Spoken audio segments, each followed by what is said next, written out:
Hello and welcome to the most excellent 80s movies podcast. It's the podcast where a filmmaker, a comedian, and a podcaster slay their way through the 80s movies we love or think we love or maybe hate or might have missed with these our modern eyes to see how well they hold up.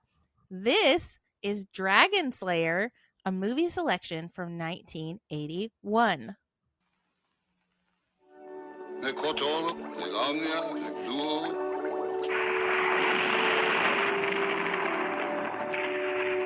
been witness to something of consequence to you. To me? There's a great task needing to be done. No doubt you've heard of our trouble at home. A dragon, fire and stench. It is evil. Pure and simple. You want me to do battle with that? Behold, for I am chosen. I shall die that many may live. Twice each year, the king selects a new victim. Chosen by lot. Girls. Virgins. Your king made a pact with a monster. But your children were dying. Only a few. Does that sound cruel? Blacksmith, have you ever forged a weapon? An edge like no other on this earth.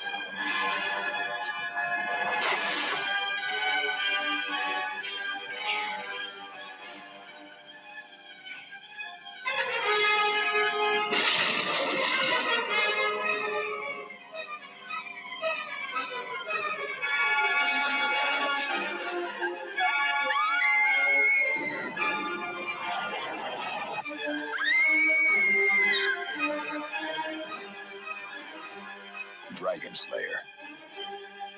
Coming from Paramount Pictures. It's a very visual trailer, I will say. It's a visual movie. Yes.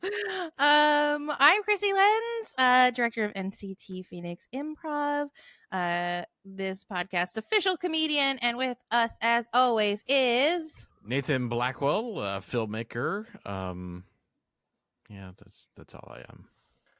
oh, you're so much more, Nathan. Don't sell yourself short. No, that's fine. Okay. And very excited with us today is a guest who is not only a comedian, but also a podcaster and an author and therapist and parent and so many things when we just stack them up. Damn it, I'm envious. We have Zach Stones here from the Knights of the Rolled Tables podcast. Hello. Happy to Yay. be here. Very excited. And we are excited to have you. So here's where we usually start, is that this is the first time I've ever seen this movie. Did you have any personal experience? Is this a favorite? How did you acquaint yourself with this movie? Yes. So I have a personal connection with this movie that is not through seeing it. It came out when I was 3, maybe. So I didn't see it in the theater. I saw it at some point when I was still young enough to have you watch the movie and you see scenes throughout where you're like, I remember this, but I didn't conceive the whole thing. But the full-size dragon head that is used in the filming of this movie ended up in my garage when I was growing up. That's terrifying. Yeah. That's a scary head. It's like really real and really scary. Yeah, it's pretty impressive. It was cool close up. It was made of dense foam. I'd break teeth off of it. Teeth broke off of it one at a time. I can feel the feel of me picking away the little movie history teeth. How big was it in real life? That's an interesting question because it's one of those things where I was 8, and so relative to me, probably a lot bigger than I would remember it. But I think I read something that it was it can't be 10 feet long, but full on is probably with the horns 6 feet, maybe more. Wow. Look at the neck. Yeah. So my dad worked for Disney growing up, and when I was little, we lived down the street from Disney Studios. He would walk to work. And he, for a couple of years when I was little, would get some of his friends together, I think both from like Disney and like college friends and stuff, and they would put together like a Halloween show in the backyard. I don't know, I don't, not for a ton of years, because eventually there was more siblings and it was hard to keep up with, but they did at least 2 or 3 of those. Wow. And so they were going to put together this like backyard thing. This particular story, it was the last one they did, so I remember it the best. And it was like about a wizard, and he'd like summon a creature, and apparently this dragon head was just like on the lot at Disney Studios, because the movie is co-produced between Wow. Paramount and Disney. And I guess I asked him about this recently, and I guess he basically was like, "Hey, can I have that?" to whoever was in charge of props, and they were like, "Yeah, please take it away." And so he like signed some papers, and they took it down the street in a pickup truck, and then it lived in our garage. Wow. And That's in awesome. this like backyard show that they did, it was like a giveaway.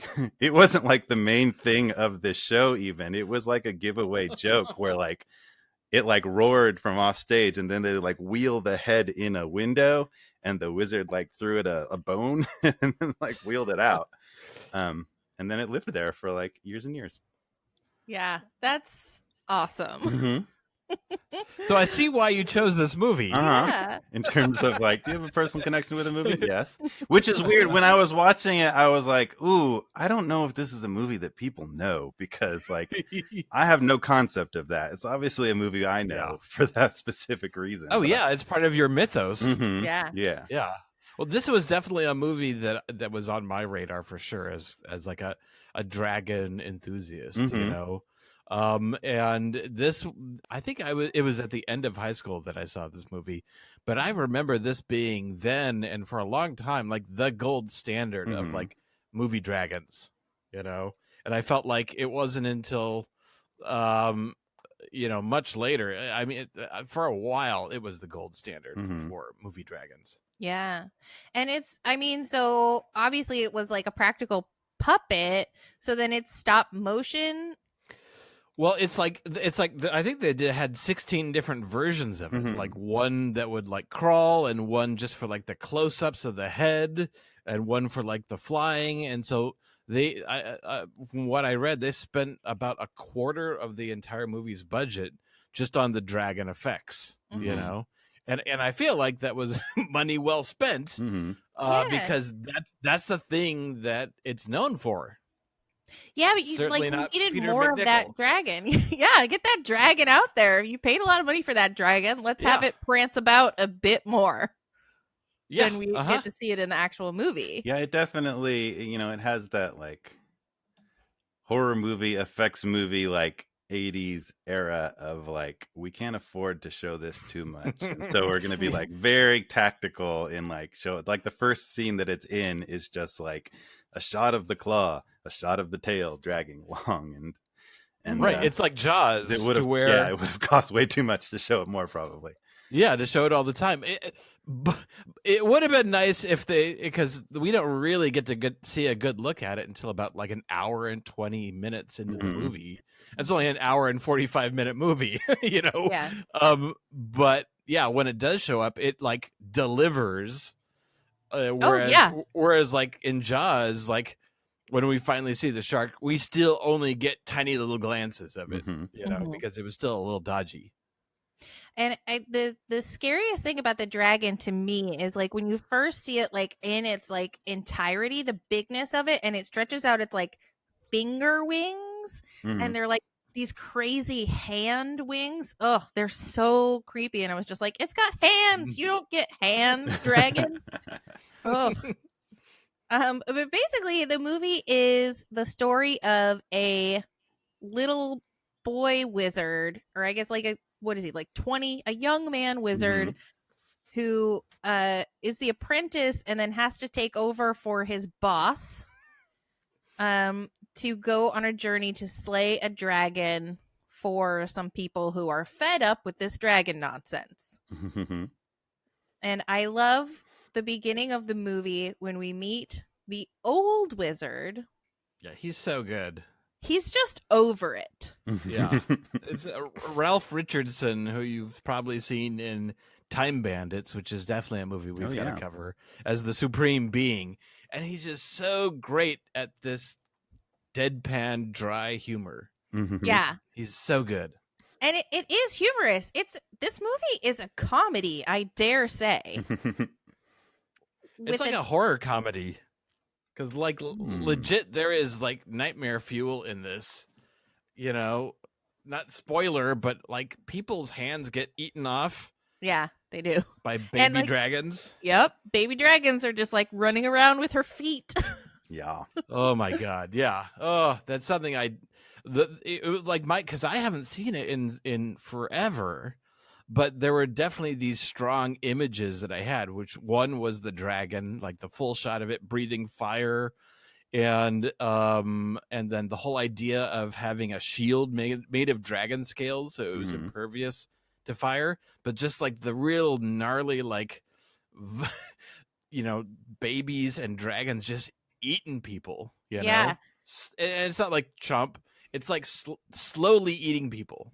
Yeah. That was a very good example of the whole, like, is this person really dead scene in movies? Because you're like, oh no, like, is she gone? Is she faking? Could she wake? Oh no, definitely not, because it is eating her foot. Right. And the the babies foot are is off. Oh, it's gone. Oh, get back here with that, you scamp. Bring that foot back. The babies are ugly too. Like, they're ugly and scary. There's nothing about them that makes you go for an instant, "Aw, baby." Yeah, I wrote down, baby dragon does not equal baby Yoda. They did a very good job of making a not cute baby. I was still sad when he was stabbing the baby dragons. Oh. Really? Yeah. I mean, I wouldn't want one, but I was still like, oh, okay. You know, it's like, all right, It's not their You fault. just have to feed it a Hero- foot now and then, and it's fine. Hero You can be stabs friends. baby dragon. Baby dragon not dead. He continues to stab. Yeah. There we go. All right, that's what we're shooting for tomorrow. Oh, good. That sounds fun. Yeah. But the comedic elements of this movie are throughout the whole thing. It's like, I would say that there's more comedy in this movie than there is in, like, the movie that's probably most analogous to it, Star Wars. Mhm. And they just, like, they don't, like, really punch the moments of comedy, so they just kind of go by. Well, it's interesting. I realized that one of the influences of Star Wars, besides just like the hero's journey, Mhm. is also like these like tough princesses. Is Mhm. another kind of effect of what Star Wars did. You know, Yeah. because here we do have a tough princess. You know. Briefly. We have yeah. briefly a tough princess. Right. And then and then like in some ways, like Marion from Raiders Lost Ark is also kind of the equivalent of a tough princess. Yeah. Mhm. Well, and I thought the Marion Raiders of the Lost Ark character really felt to me like the Valerian character, who is kind of the sidekick in this journey, but we meet her pretending to be a boy so that she won't get chosen in this dragon eaten lottery. Mhm. Right. And then Yeah. as soon as they think they've slain the dragon, she's like, JK, I'm a girl. So jumping ahead, like if we were doing a remake, I'd make half of the village like turn out to be women Yes. as men, and then the other half of men or boys or whatever are now like, oh, I have some real uncomfortable feelings about half my friends, you know. This is confusing. Yeah, he can't be the only person in 1,000 years that's figured that out. Right. So to explain, so this dragon has been plaguing this town for decades, for more than one generation, like 2 generations or something. Mhm. And then so is it every year or is it twice a year? It's twice a year. Twice- At the spring Twice and a autumn year. equinox, they sacrifice a virgin. Oh man. Oh, so I have to say, I watched this movie with my 10-year-old, Mhm. and he was like, we're watching the movie, and he's like, so they only sacrifice virgins? Mhm. Like, well, yeah. And he's like, so why don't they all just have sex? Right? There's a So that fatal could have been the loophole in this alternate plan. version. The young man has come to save the town. More specifically, the young women. Yes. I was like, well, that's not a bad solution, hun, but I think there's Right, that would probably be like reasons why they don't. Yeah, if Val Kilmer was cast as the like we took the Mad Mardigan character, well, we've got to save them, every one of them. Yep. I mean, that Line is the up. piece of the plot that, like, for me stood out as the most like dated, doesn't make sense. And It And like, has how is to it- be a pretty large population. Like, it can't just be the town; it's got to be like the kingdom, you know, for that to be manageable. I mean, it doesn't And how seem do like they the tell? kingdom's Is very there big. is there Yeah. a test to see if you're a virgin? Does the dragon know? If you're not, does he spit you out? I just like, Tui, this one's not a virgin. Give me someone else. No sluts. Yeah. A Like on real my slut-shaming dragon. that's the part of this movie where my therapist side comes out, because I do a lot of sexual health education, and just like, Mhm. what is this saying about society? Like, the concept of virginity is messed up and problematic, because like you don't the concept of like, oh, we have this sacred thing and we give it away or it's taken away, and like just problematic and not very helpful. And like, one day you're gonna have sex, Right. and as long as it's everybody's consenting and you make sure nobody's gonna get pregnant who doesn't want to, it's gonna be one awkward step on your sexual journey, and your second time's probably gonna be better. So like, this like trope of like sacrificing virgins so doubles down on the mythos of like virginity is so like so makes sacred you that like it's special. worth the risk of getting eaten by a dragon to preserve it, instead of Mm. yes Well, having sex with literally anybody. And like, why does the dragon want to eat a virgin? Are they like, oh, they're so delicious to dragons? Like, what does that mean? It's like, why would that make any sense whatsoever? It's like 16 Candles, where everyone was obsessed about like losing their virginity, Yeah. you know, and then once you do, it's just it's not a big okay, it's Mhm. not a big problem. Yeah, it's no big deal. Except you don't Except taste in this as good world, anymore. yeah, you don't Yeah. get eaten by the dragon. Like, just why wouldn't they, in addition to like hiding your daughter, you could also just marry your daughter to like make these arranged marriages, like when they're like young or whatever. I don't know. Also, going the, down a the weird king path. lays out like, I made this deal with the dragon that I'm going to do that. Like, what did that look like? Like, Yeah, did you sit down? Was there paperwork? Did it sign a contract? Like, how did you figure out Right. that it's good with eating virgins? He sent us some edit notes. We're going to have to draft up another version. He's not happy about paragraph 3, section Yeah. 4. Ooh, more virgins, huh? He's really so- hung up on this. But it's taken the town this long to like send some envoys to this sorcerer to be like, will you come kill this dragon? Mhm. Right. And he's Well, like, again, old. it's not an official envoy. It's a group of people who have just fed up with it. Yeah. And he's like, ugh, fine. I mean, I'm too old. I put on my fancy hat. Ugh, all right. But then he does the weirdest thing ever. So they're being followed by Wait, can we pause? Because I want to pause with absolutely. the fancy hat, because that was the moment where like rewatching this movie got me, because I was really worried like, oh, is this going to be terrible? I'm making Chrissy and Nathan watch this, and other people listen, and I was like, oh, I love the like quirk that like these sorcerer people definitely have magic powers, and they do a pretty good job of kind of like showing you some cool sorcery tricks that shows you that. But they also definitely use just like funny they use magician tricks. They also do sleight of hand stuff, and like they do presentation stuff. So the wizard puts on his like funky snake hat, which is very specifically because these guests are coming in and he wants to look wizardy. And then he says like, come on out. He tells his apprentice to like, come do the thing. And the apprentice walks out and plays a drum to sound intimidating. And he's like visibly like kind of annoyed he has to do it. And then the wizard walks out, and then he like very visibly throws down some like explosive powder to make a big like fiery smoke thing behind the sorcerer. And that's such an interesting, unique choice to like paint it that way. It's not that they have real magic and we're making a big deal of that, but it's also not that they're faking. Like, they very consciously do both, and that was just such a cool detail to me. Yeah. Like no one's really impressed. They're all just like, yeah, okay, we get it. And I love that. That's what I mean. It's so funny that they're all just like completely chill with their like magical ability. So they're being followed by Tyrion, who is the like captain of the bad guys. Primary Yeah, bad guy. It was well, unclear. so he's basically the captain of the king, the king's enforcer. Right. And so he followed these townsfolk and he's like, oh, bah humbug. This wizard's no good. He can't do anything. He's old.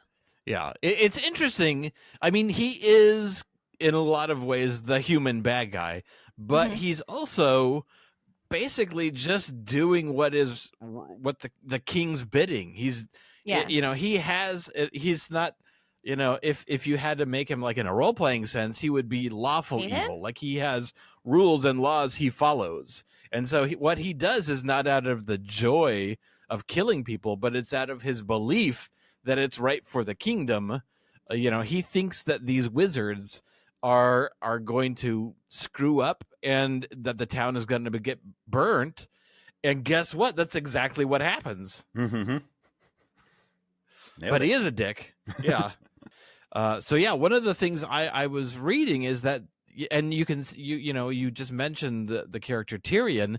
This was influential to George R.R. Martin. Like he called, like, so you've got the character Tyrion in this movie, and then you've got the other character Valerian, and in Game of Thrones you've got Valerian Steel, and he called, that this dragon was one of the best, the gold standard for movie dragons, as had Guillermo del Toro. So. Yes, Vermithrax Pejorative is the name of this dragon, which the sorcerer mentions once, but also George R.R. Martin references both. It's the best movie dragon ever to that time, and also the dragon with the coolest name, according to George. And also in that quote, he called it the 5th best fantasy movie, but I don't know how he listed his fantasy list. So, but he was definitely a fan of this.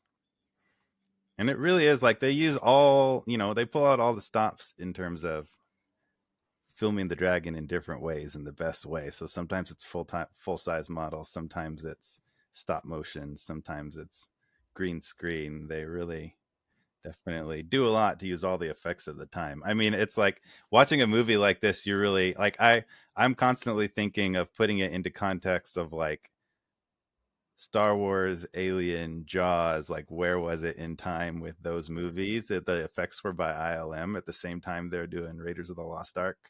And like for the time, you really have to like watch it and put it in context of like video games at this time were like Pong or like maybe Pac-Man. Right. And they were making this on film.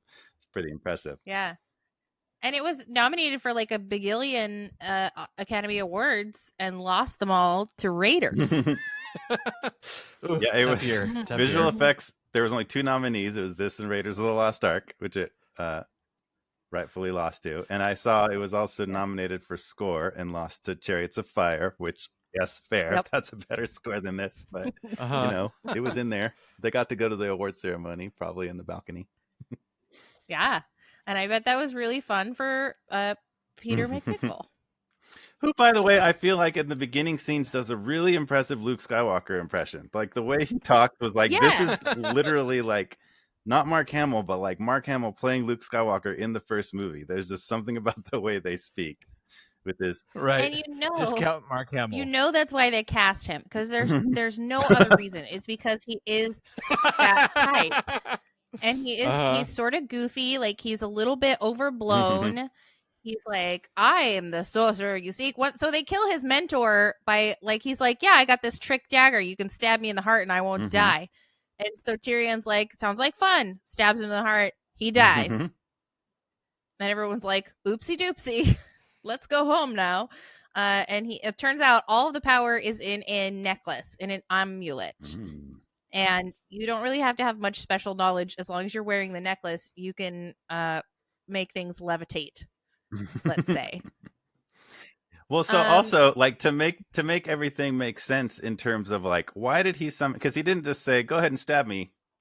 Like, I'll prove that it wasn't. He has his apprentice go get this specific dagger. And the apprentice is like, this one? Yeah, that's the one. Throw it down here. Which means like, his plan is definitely like, I need to be stabbed by that dagger, which means like, what's up with that? And basically what this dagger has to be is like, this is a magic dagger with the specific property of if you get killed by it, presumably by an enemy, because it couldn't be anybody that stabs him, or maybe just an asshole. If you get killed by it by an asshole, and then you throw your ashes into a lake of dragon fire, you'll be revived. It's a very, very specific magic item, as near as I can tell. Seems like a waste of money at the I didn't think time, I'd but use it, but lo and behold, okay. very worth But it. Yes. it is one of those things in D&D where you'd be like, the what? This seems What? like Why do something I wanna should keep. that dagger. It's got to be important that's later. really specific. The DM wants me to have that for some reason. And there is a lot of D&D in this movie. The elements of it and the spells that don't really work very well and things like that. Like I feel like when they're writing this, they're like rolling a dice, being like, "Nope, the rock slide doesn't work great." Yeah. So Ooh, you rolled that's a what he 3. does. Is he causes a rock slide to close the only entrance of the cave, and he's like, "Well, that's that. Should we get lunch?" Yeah, he's such a cocky dick. Yeah. In the beginning, like, well, I mean, like as soon as he assumes the mantle of the Sorcerer Supreme, He gets super full of himself. Really yeah, fast. he kind of puts on a I presentation. deserve this. Yeah, what my master promised, I shall fulfill. Oh, You know? and we didn't mention it, but he's got this like old friend who like was also an apprentice of the sorcerer, who is like, Yes. is he Hodge. the guy from the Neverending Story who like, yes. Yes. Okay, good, What? who lives up in the little tower and's like, oh, you have to go through and don't be afraid. Always a bridesmaid. Yes. Never a bride. But he's like, you're being a real dick right now to these people. He's got the ashes of the wizard. He's like, you suck. You should give back the You necklace. suck. I've known you your whole life, and you suck. You definitely suck. He gets killed by Tyrion, and like, Who kind of the actor who plays Tyrion kind of, when I first saw him, he looked like one of the like, he looks like Aragorn from the Ralph Bakshi cartoon of like one of those 80s, late 70s, early 80s imagining of what like, like a D&D character actualized looked like, Yeah. with the 80s hair and mustache. so much hair and mustache, like a discount Tom Selleck gone wrong. So there's this great scene where they're like, yay, rock slide, woohoo, party in the village. She's a girl now. What's up? And then the king summons. She takes her glasses off. Whoa, she's beautiful. Shakes out her ponytail. And they take what is his name? His name's like Connor. No, it's Galen. They take not Luke Skywalker, Galen, to the king, and he's like, yeah, I can do magic. I made a chicken disappear. I made the table levitate a little bit. And the king is like, yeah, I really don't care. Look, we tried the rock slide thing. It didn't work before. It's not going to work now. You suck. We got to do another lottery now. Why do people keep telling me that? So they decide to do another lottery. And the princess. Yeah, they imprison him. They imprison him and too. take his necklace. Yeah. Oh yeah, he uses the necklace to levitate the table, and the king is like, I'll take that. I'm gonna take that. Yeah, and the king seems like on the level in terms of like, when he's saying like, Again, he's kind like, of a dick, but like not wrong. Exactly. Yeah, initially, like he's laying out. It's like, you don't understand. Like if you piss it off, I mean, we've been dealing with this dude for decades. If you piss it off, I don't know why it likes virgins, but it definitely likes virgins, and it's I better may than have turning the added whole that town part. down. I It's not my forget. reason. I could be projecting. I don't know. He's also not wrong about being like, oh, do you think we didn't think of rock sliding the cave shut, you doof? Of course we thought about that. We did it. But we did it work. You suck. You should have had a council with us before you, like maybe ask what we've tried before you. Right. We've got a list. Anyway, so but like once they've got him in prison, he's kind of like trying to turn lead into gold with his amulet, like as he's rotting in prison, trying to get out. And so that's when the princess, the legit princess, finds out, which is something that has never occurred to her, which is that her name has never been in the virgin pot, and any royal families or rich families who could buy their way out of the Hunger Games just didn't have to put their name in the bucket. So she, being boss bitch that she is, fills the new drawing with only her name. And there's kind of a hilarious moment where the king, who, like, when she asks about it, she's like, has my name never been in there? He's like, what? No, yes, no, wait, no, yes? Which, just don't worry about it. What was your question? What was your, just restate your question? Look over there. And then, oh, shoot, when they're piano lessons, you've got to go now. When they're reading the names, he's like, it's Princess Elspeth. Oh, wait, nope, oopsie. Read that wrong. Read that wrong. That's a mistake. You read it wrong. Next one. Princess. Oh, it's upside down. It's Claire flu. Are you around here? Claire flu. Shoot. And then she steps up right, and next she's one. like, look, you guys, I found out that my name has never been in there. So now it's only my name. So let's go feed me to this dragon. Let's do it, people. They do. And they do. Yeah. Like the peasants are like, yeah, okay. Yeah, sounds good to me. We were fine with it the whole time. So they go, and like he has a legit like sort of battle with the dragon, like. Yeah, so the king releases him because he now wants the sorcerer to kill the dragon, since his daughter is now at stake. Mm-hmm. Which is smart. But it's interesting, yeah. But Tyrion, we realize where that, like, to go back for a second, that, like, the notion of, like, the whole plot point of, like, rich people are buying their way out of this lottery is definitely, it's funny, basically the same element. The virgin lottery, the virgin part, is the part of this whole plot that feels the most, like, out of date and not okay to me, but the lottery part feels like the most relevant to what's going on. Like, at the time, it would have been a real direct relation to, like, the Vietnam draft, and everybody would have made that connection. But, like, man, it seems super relevant today with, like, 1% of the people controlling like 90% of the wealth and the whole thing. That seemed that, like, oh yeah, this is the point that makes a lot of sense and is relevant right now. Oh yeah. Yeah, the dragon's gonna eat one of you, and that's fine. That's the greater good. Mm-hmm. We're only going to worry about it, and the king only worries about it when it's his daughter that's going. Yeah, which is also pretty relevant, right? That you only care about the consequences of something if it's directly affecting someone you care about. Nobody else seems to exist. Yeah. Real bummer. Real bummer, Dragonslayer. So he goes to Valerian's papa, who's a blacksmith, and gets a spear that the guy made like a while ago and then buried in a waterfall. Yeah. Very cool. Yeah, maybe not like, practical, but very I cool. made this. I didn't know what I was gonna do with it, so I put it in the waterfall. And then they sharpen it up, and he imbues it with magic, so that now it's like this cool spear that should be extra strong. To prove it's extra strong, he cuts the guy's anvil in half, and I'm like, you know what? And that was his new anvil. That's probably his only one too. Like, he's a blacksmith. He needs that. What's he supposed to do now? He's like, I guess I'm impressed. I mean, are you gonna fix it? I made it. I knew it could do that. You don't have to impress me. You have to get me a new anvil. We had a list of things we knew it could do. And then he's like, yeah, woo, I'm gonna go get this dragon. Yeah.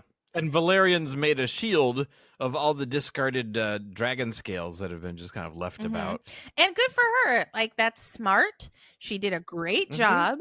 That shield is the only thing that keeps not Luke Skywalker alive as he rolls around and pokes the dragon and does nothing. Yeah. He's not. The downside is that So this is kind of jumping forward ahead, but he's not really responsible for defeating the dragon. No. You know, Mhm. he's responsible for like upsetting the dragon and like getting in some crucial blows.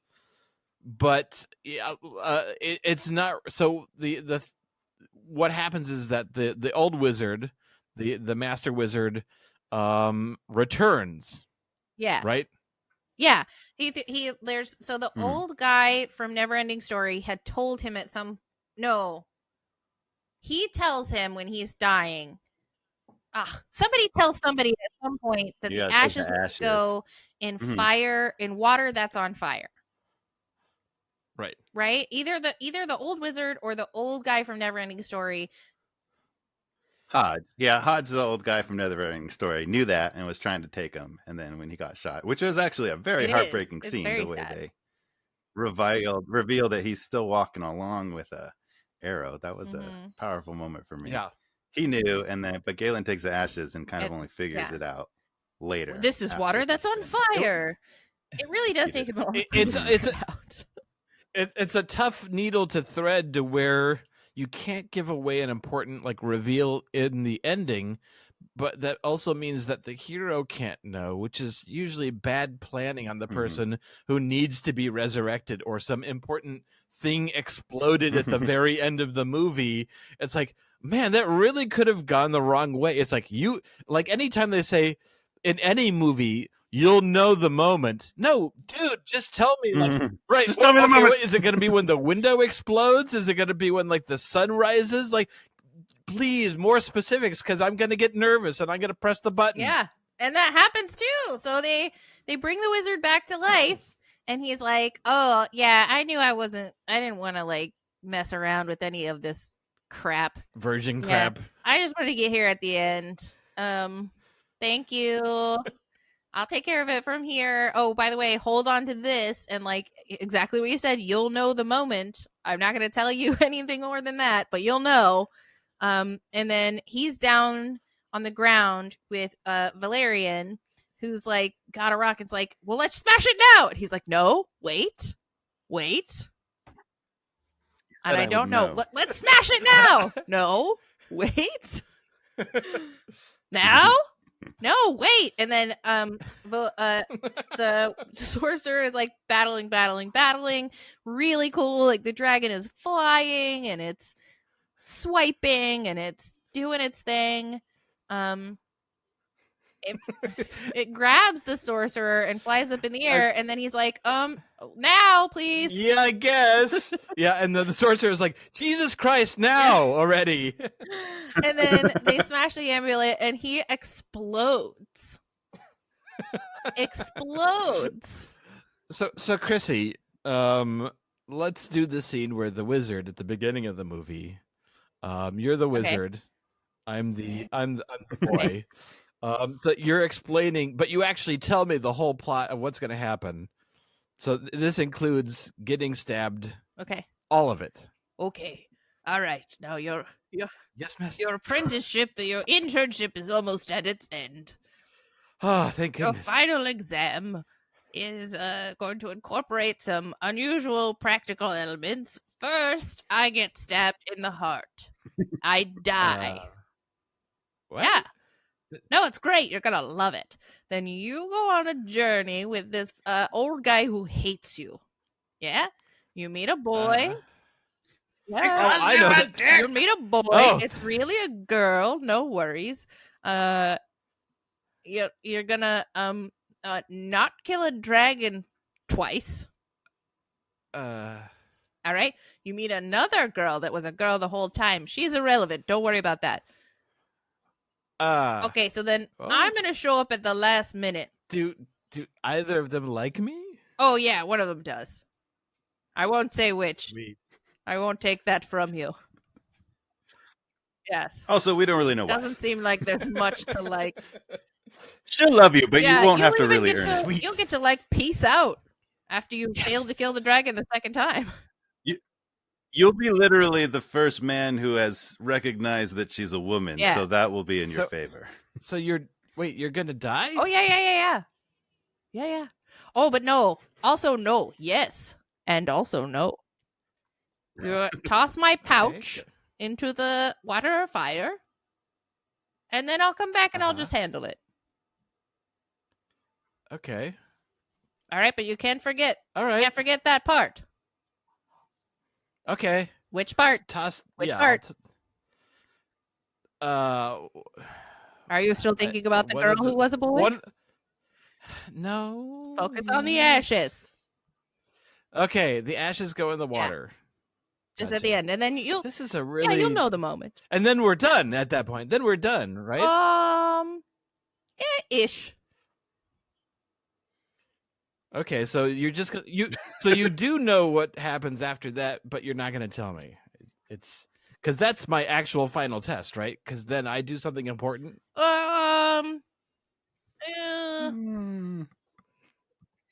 Stop being a dick. As long as you smash the thing when the right moment happens, then you're good. Wait, so you're gonna be that detailed and not tell me what the moment is? Is it because you don't know yourself, or you do know? Look, it's got to be like an organic thing. Like it's got to have, we both got to feel it. All right, I'm okay, in. Great. Yes, Much like exactly. Right. Yes, It's all a parable of virginity. it is. Yeah. You just gotta trust it. Wait for the right moment to get your diamond smashed.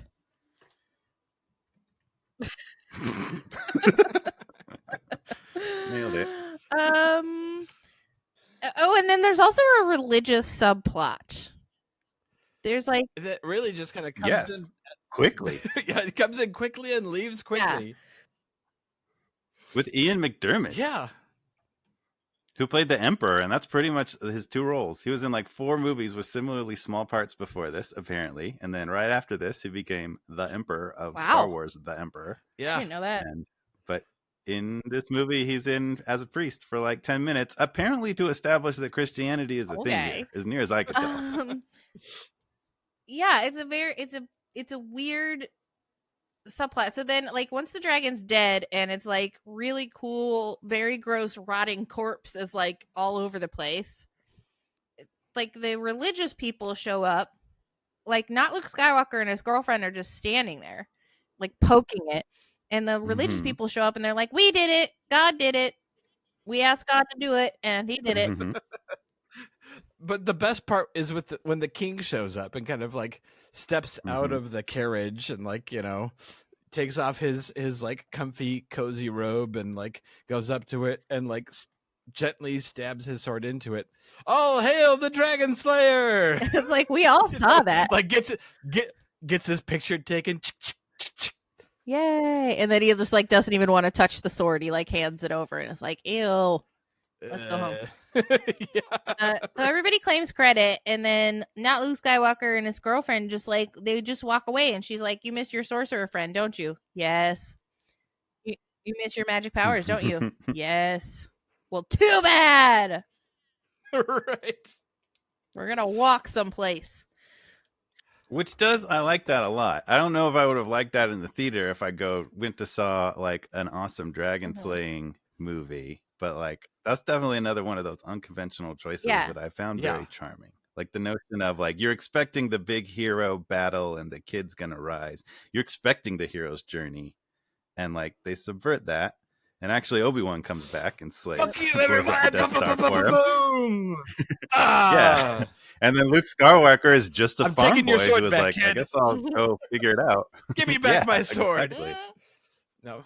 It like continues the kind of notion of like, the king's gonna screw you over because he's rich and he's gonna get the credit. And right. FYI, kid, definitely a more thoughtful my ending. magic house is up for sale and it's not going to you. I mean, it's a pretty dark movie. It like all told. It wasn't like I wouldn't say it was too scary. Rocket enjoyed it, but it was like it had pretty dark themes, I would say. Yeah. Which seems like it really undercut it because it was co-produced by Paramount and Disney. And Disney, it sounds like did like international distribution and also apparently Dragon Storage afterwards, I learned.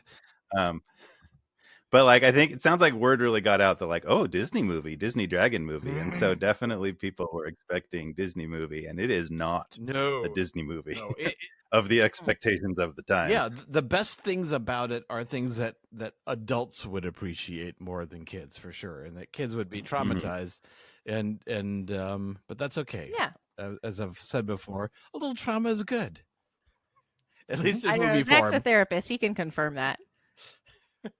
Yeah, a little bit. We all got a little Okay. bit of trauma. Yeah. It makes Good, character. There's truth to that. You got to heal. Everyone's got to see it. See your local therapist. Everyone does end up seeing a rated R movie a little too soon, and yeah, it becomes a defining Moment. defining moment in most people.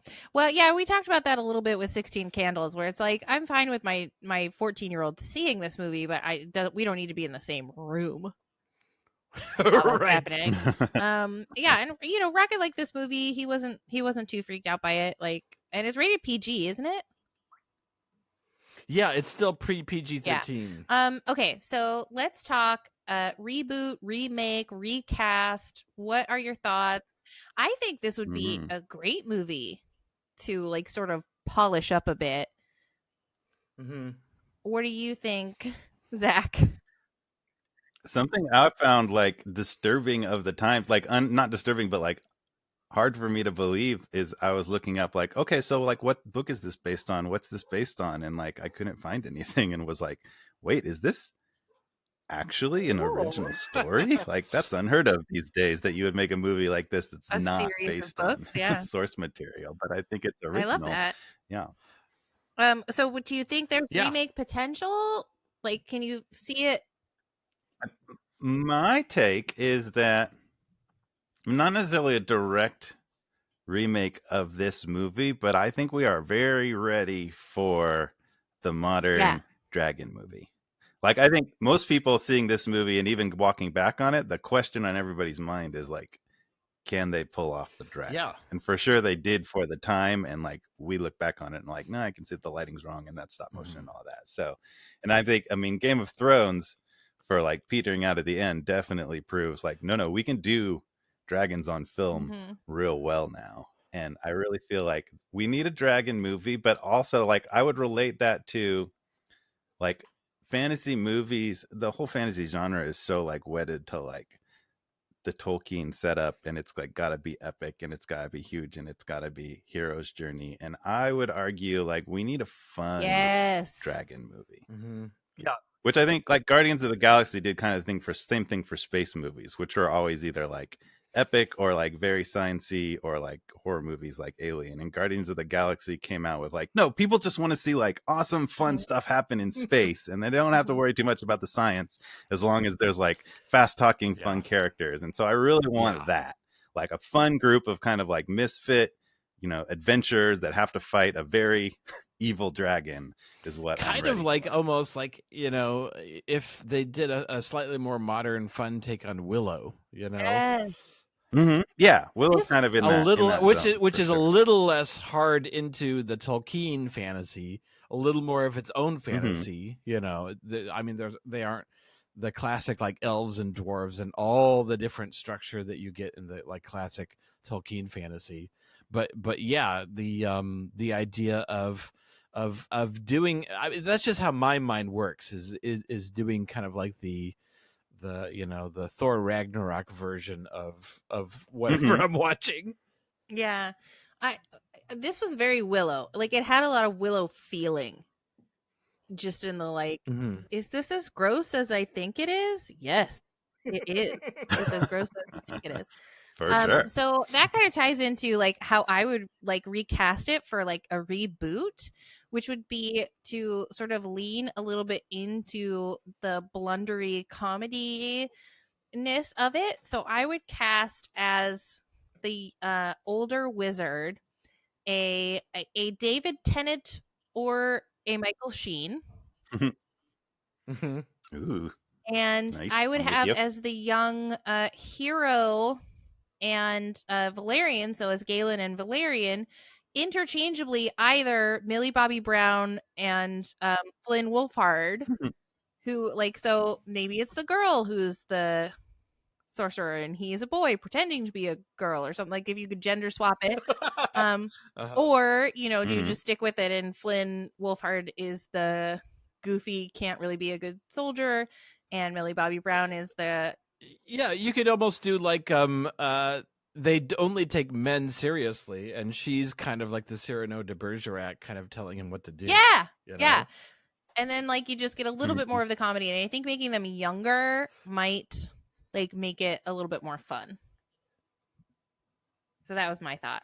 Yeah, you'd have to scale back on the grossness, on the horror aspect. Well, I don't know. Like, if you went younger, Stranger Things is pretty gross. That's true. Mhm. That's true. And they do. Kids love the gross, They do. Nathan. All right. Guys, the gross is back. Yay! Okay, All so gross. on a scale of like 1 virgin to 10 virgins that you would sacrifice to this movie, how many virgins would you let a dragon eat?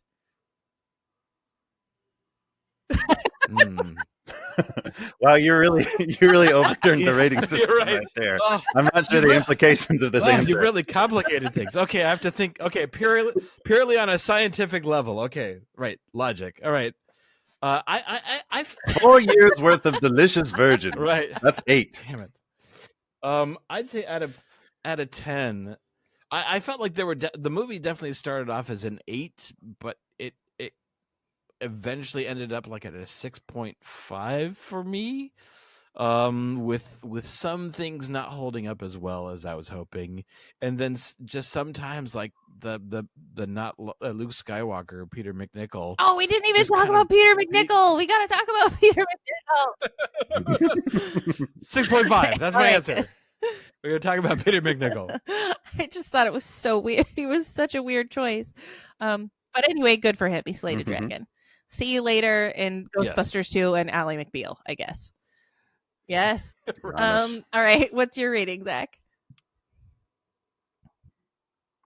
I mean, I hate rating things because I overthink it, but there's no other movie ratings that I've done to compare it to. So like I was pleasantly surprised watching it myself, worrying that it would be terrible. So around 8 virgins, eight edible virgins, I would say for me, on the scale of like fantasy movies of the time, right? With the biggest thing being like there's a few fantasy tropes, but yeah. It's definitely if you're the whole virgin thing, but I like if you're a dragon fan or if you're a fantasy movie fan, it's absolutely a must see because there's so many, important or iconic or individual moments that are really quite notable. Yes. And I am a fantasy fan and I am a dragon fan and I hadn't seen this movie, but I liked it.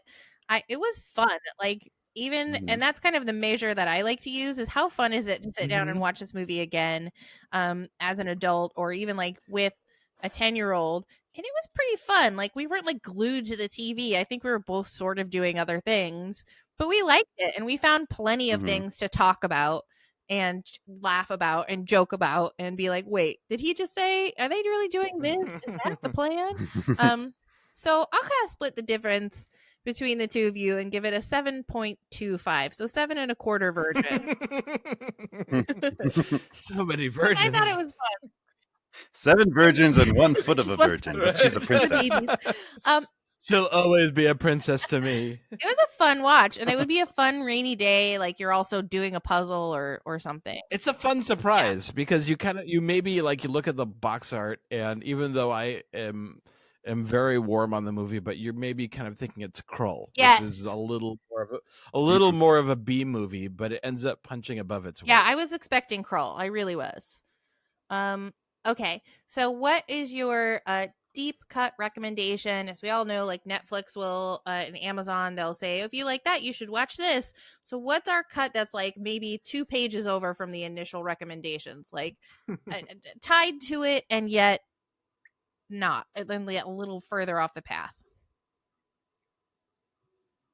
Does anyone have one? Yes. So it's not a super deep one, but I feel like the movie that took the gold standard of movie dragons away from it, which then also got it taken away, because I've seen it recently and it doesn't quite hold up. But it's another dragon movie that I feel like a lot of people just haven't even heard of, even less seen, which is Reign of I Fire. love that movie. It's Yes. beefed up insane Matthew McConaughey in that movie. Oh yeah, like Matthew McConaughey, this is early in his career. Like this is like he's only done like, a couple. He hasn't done anything that he's only been kind of like the nice, charming guy at this point, and he just plays such, like a tough, vicious, masculine gorilla. Yeah. Of a man, It's funny because Christian Bale is the other lead of the movie, and you just would see them like swapped. Like you would expect them to be swapped. They're interchangeable though, like in the characters they play these days. But yeah, and so the Reign of Fire for me for a long time had the gold standard of movie dragons, and then having revisited it a few months ago, it's a little CGI at this point. I saw that movie the night before I got married. With apparently all my like major life events are like marked by dragon movies. I love it. I'm now realizing it was the night before I got married with like my wedding party of guys who had like nothing to do, while my wife and all of her like wedding party were getting ready for a whole day of makeup and things. We were like, what are we gonna do? I don't know. Let's go see a movie. And so it was like the most like male thing we could do as like a bachelor party. Let's go watch a dragon movie. I love that. Yeah. And it fit the bill. Yeah, and it's great. I don't care about quality, just like dragons burning things and Matthew McConaughey with axes being awesome. Cool. Perfect. But yeah, they're going after so it's a post-apocalyptic movie to where dragons have destroyed the world, and now they're hunting dragons with like attack helicopters and tanks, and it's a real fun post-apocalyptic take on it. Even if the CGI doesn't hold up as well, it was really good for the time. Yeah. And I felt like it it's like I feel like these dragon movies, it takes about 15-20 years to kind of dethrone the best ones, like Dragonslayer, Reign of Fire, and then it probably wasn't until Thrones, maybe Harry Potter, Game of I felt like Harry Potter and then Smog and The Hobbit were the real like undeniable best replacements. Do you have a recommendation, Zach? I feel like as a movie, this is the deep cut for other movies, because it's you're not wrong about that. That's exactly right. I think my out of the box recommendation would be something like the Knights of the You just took my recommendation, Zach. Oh, so I'm the only one with a real recommendation. Well, my second choice was Reign of Fire, Nathan. That was going to be my recommendation. Well, I mean, so I want everybody to check out our podcast, but like really also just like the whole genre of tabletop role playing games, because probably if you watch these movies, it's not so much as like a film critic wanting to see how they handle it. Like a big part of watching movies like this is like wanting to feel like you're in it, and tabletop role playing games really do that, in that like you get to sit down with your friends and be in that world and have the adventure that you want to do, and it's very imagination based. I mean, if people don't know kind of how D&D works, it's not a video game, or there's other kind of, there's other kind of similar games, lots of them, but basically like you create your character in this world with some special powers. Maybe some spells, maybe you're an awesome warrior or whatever.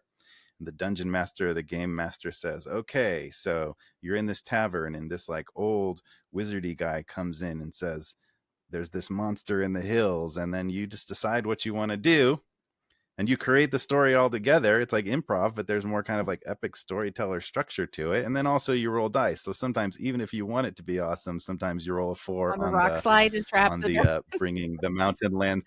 Yeah, and it doesn't work, and you all kind of adjust to that. And it's just a super fun thing to do. So if you like this kind of thing, but you haven't checked out those games, there's lots of ways to like meet people online, and definitely download and listen to the Knights of the Rolled podcast, Knights of the Rolled Table podcast. It's wonderful. I love it. My whole family listens to it.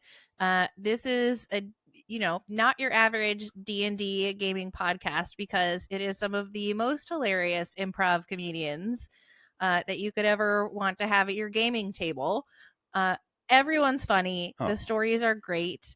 Everybody, the gang takes turns DMing, so you get a different experience every time, and it's really, really great. Download it; you won't be sorry. Yay! So yeah, so I guess I recommend both the thank things you. you recommend. But maybe to take like Say a more. weird side shoot, I heard, and I don't. Maybe you can tell me more if you can, Zach. I don't know that there's going to be a new Darkwing Duck, which might be which might be germane to recommend. As your dad who stole the dragon head is pretty crucial in the Darkwing Duck situation.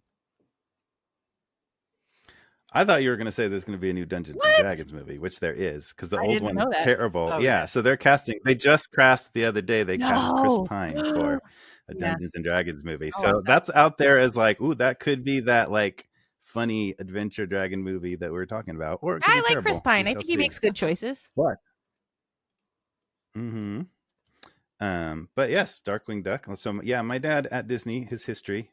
Those guys, those 25-year-old guys in my backyard doing that show, they were like Disney people that like went on to do amazing things. Like one of them was Ron Clements, who went on to direct a movie called Little Mermaid. Oh, I've heard of that. He and his I've seen partner that. Ron Clements and John Musker did Little Mermaid, and then a couple of years later they did a movie called Aladdin, and then Hercules, and basically every other beloved Disney film up to Moana. And they were just like making acrylic masks in my backyard when I was 5. It's a pretty amazing memory. Yeah, my dad went into feature animation. He's actually been a guest on the Knights of the Roll Table podcast. He played the father of my characters. It was a very fun adventure, very like Indiana Jones and the Last Crusade kind of vibes. He also, on a Halloween episode we recently did, I actually went to him for story ideas, and he kind of helped us craft the story of Hinkle's Haunted House for a Halloween episode that came out real well. So he's been awesome, and he's retired. It's not directly involved with the new Darkwing Duck that's coming out, but he actually hangs out with those guys all the time, and it's been great. The new DuckTales, if you haven't seen it, It's and so great. other Disney afternoon universe that seems to be unrolling is well worth a watch for sure. I'm really excited about it. Like I watch it with the kids. It's really smart. It's really funny. So I'm really excited for the new Darkwing Duck and the new Chip and Dale and the new Rescue Rangers and all of that jazz. So, and just at this moment, my dogs have decided to bark. So now it's time to say goodbye. Goodbye. Knights of the Roll Table. You can download that everywhere that podcasts are available. Is there any place specific you want to send people, Zach?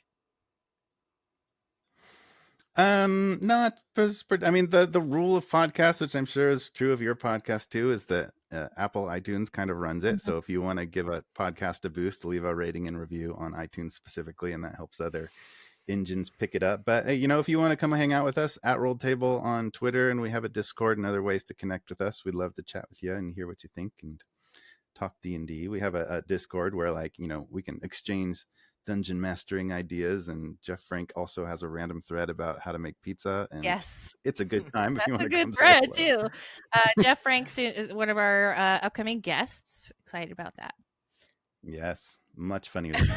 You can find everything about Most Excellent Pod at mostexcellentpod.com and on all of the media socials. And do that thing. Give us that thumbs up. Give us that rating, that review. Where can people find the work of Nathan Blackwell? SquishyStudios.com. Thank you. And yeah, if you want to watch me do improv online, you can do that for a limited time, hopefully, at nctphoenix.com. Thank you so much for being a guest, Zach. It was really fun. Yeah, thank you for having me. It's awesome to talk to you. Thank you for listening. Again, if I didn't say that already, I'm saying it again. While you're out there in the world, remember to be excellent to each other and party on. Party on, dudes. Awesome. Nailed it. Out of the park. One take. Every time.